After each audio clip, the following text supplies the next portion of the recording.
tungkol sa corruption, tungkol sa economy, tungkol sa peace and order din, and syempre about the Chinese continued intrusions and harassments. You know, and then lalo na yung corruption.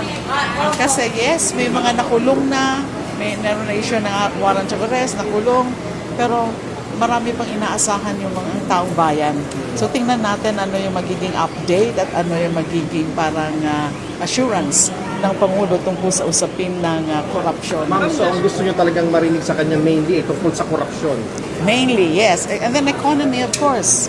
Kasi yes, na-elevate yung status natin to high middle income country, di ba, yung sa economy natin. Pero hindi naman nararamdaman yan ng taong bayan. Ang importante maramdaman, na-ease yung effects ng inflation, ng rising prices, oil prices, food prices, and all that.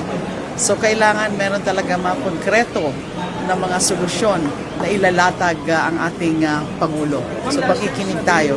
President, mahiya naman kayo, may in-expect kayong mensahe, katagan. Well, yun na nga, because it has to do with corruption, di ba? Yung mahiya kayo. Siya talaga ang unang nag-highlight ng usapin na yan. That's why it led to this investigation. Pero nakukulangan pa po ang taong bayan. Marami pa po ang dapat talagang ipanagot. Lahat ng mga sangkot talaga dyan.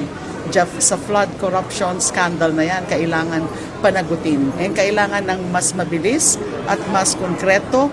At hindi lang sa pagpa-file ng mga kaso, di ba? Yung siguraduhin na airtight yung mga kaso para ma-prosecute successfully. So ano ba talaga ang plano ng administrasyon tungkol dyan? Tsaka yung mga iba pang mga usapin sa ekonomiya.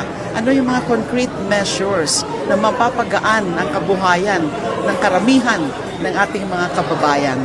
Salamat.